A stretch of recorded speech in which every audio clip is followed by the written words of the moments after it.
नमस्कार, छायाज रेसिपीजमध्ये आज आपण गव्हाच्या पिठापासून खूपच चमचमीत रेसिपी बनवतोय। तुम्हाला नक्कीच आवडेल। चला तर बनवायला सुरुवात करूया। इथे मी अर्धा कप दही घेतलंय। दही इथे थोडंसं आंबट घ्यायचं आहे, ज्यामुळे रेसिपीची चव खूप छान येते। दही आता फेटून घ्यायचं आहे आणि दह्यातल्या सगळ्या गुठळ्या काढून घ्यायच्या आहेत। दही फेटल्यानंतर यामध्ये अर्धा कप पाणी घालायचं आहे। जेवढं आपण दही घेतलं तेवढंच पाणी यामध्ये घालायचं आहे। तुम्ही जर वाटीने साहित्य मोजत असाल तर ज्या वाटीने तुम्ही अर्धी वाटी दही घ्याल त्याच वाटीने मोजून अर्धी वाटी इथे पाणी घ्यायचं आहे। यानंतर यामध्ये बारीक चिरलेला कांदा घालायचा आहे। एक मध्यम आकाराचा कांदा इथे मी अगदी बारीक चिरून घेतला आहे। यानंतर बारीक चिरलेली हिरवी मिरची घातली आहे। बारीक चिरलेली कोथिंबीर घालायची आहे। इथे भरपूर कोथिंबीर मी घेतले। यानंतर इथे आलं घातलंय, किसलेलं आलं घातलं। इथे मी साधारण अर्धा इंच आलं किसून घेतलं।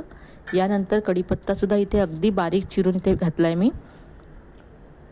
यानंतर अर्धा चमचा जिरं घालायचं आहे। इथे आता मी 1 कप गव्हाचं पीठ घेतलंय। आपण जे चपाती करण्यासाठी नेहमी घरी वापरतो तेच गव्हाचं पीठ आहे। 2 चमचे यामध्ये तांदळाचं पीठ घालायचं आहे। तांदळाच्या पिठामुळे रेसिपीला कुरकुरीतपणा यायला मदत होईल। आता यामध्ये चवीप्रमाणे मीठ घालायचं आहे। मी ते अर्धा चमचा मीठ घातलं। हे साहित्य सगळं आता मिक्स करून घेऊया।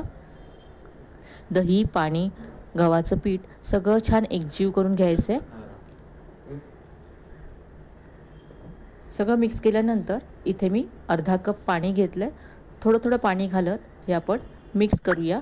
तर हे पीठ आपल्याला घट्टसरच हवं आहे, त्यामुळे एकत्र पाणी घालू नका। थोडं थोडं पाणी घालत मिक्स करत जायचं आहे। इथे मी सगळं अर्धा कप पाणी घातलं आहे।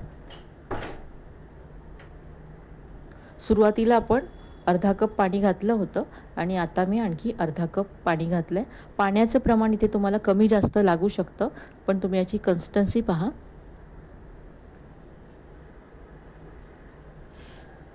हे अगदी परफेक्ट आहे पहा।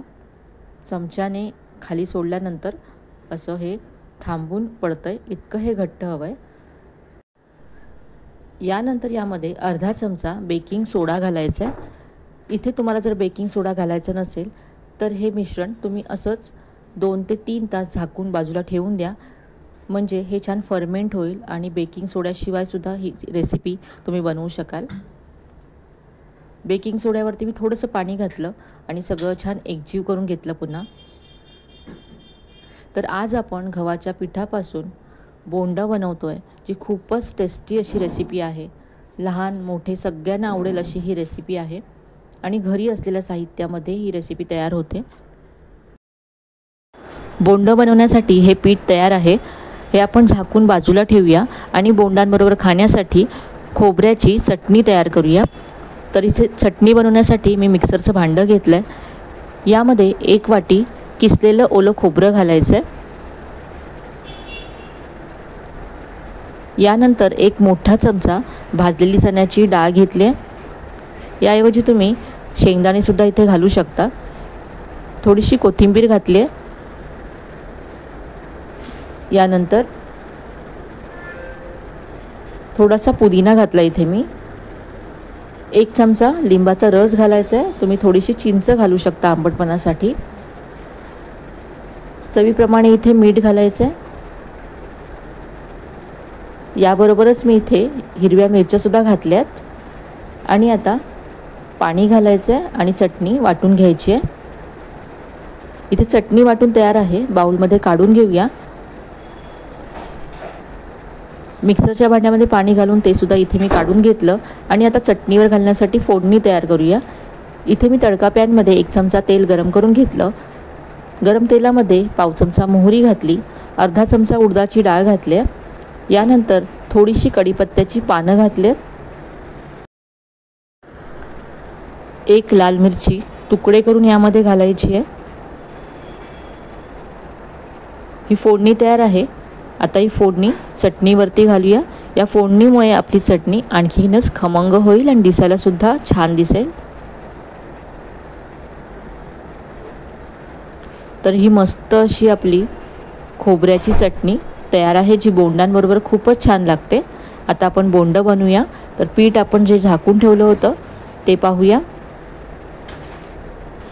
हे पुन्हा एकदा आता मिक्स करून घेऊ.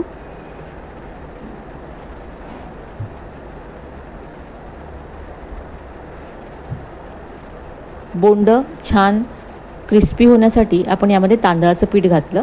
तांदळाच्या पिठाऐवजी तुम्ही रवासुद्धा घालू शकता 2 चमचे. तर आता आपण बोंड बनवूया. इथे मी कढईमध्ये तेल गरम करून घेतलं आहे. तेल व्यवस्थित असं गरम करून घ्यायचं. यानंतर गॅसची फ्लेम मीडियम करायची. इथे मी थोडंसं पीठ घालून पाहते. पहा लगेच हे पीठ वरती आलं आहे, म्हणजे तेल अगदी छान गरम आहे. आता गॅस मी मीडियम केला आहे. चमच्यानेच आता इथे मी गोल असे बोंड तेलामध्ये सोडते. पीठ घट्ट असलं की व्यवस्थित अशी बोंड आपल्याला तेलामध्ये सोडता येतात आणि आकारसुद्धा खूप छान येतो गोल.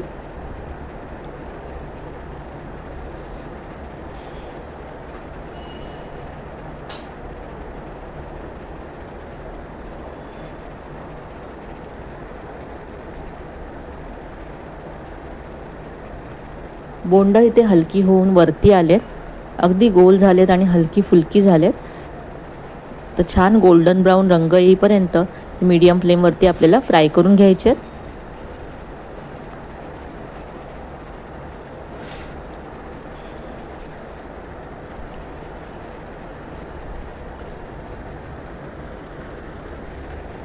इथे ही बोंड फ्राय झालेत, काढून घेऊया.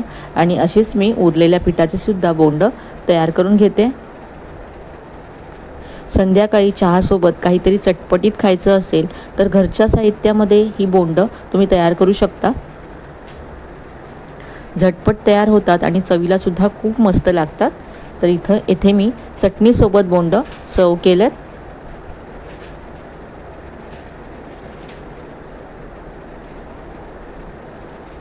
तर गव्हाच्या पिठापासून मैसूर बोंड ही एक साऊथची फेमस अशी डिश आहे. नक्की करून पहा, तुम्हाला नक्कीच आवडेल.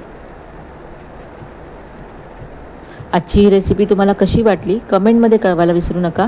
रेसिपी आवडली असेल तर व्हिडिओला लाईक करा, शेअर करा. चॅनलला अजून सबस्क्राईब केलं नसेल तर नक्की सबस्क्राईब करा.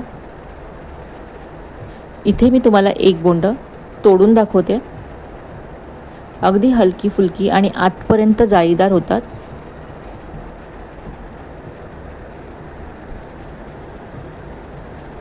चला तर मग पुन्हा भेटूया अशा छान छान आणि नवीन नवीन रेसिपीसह.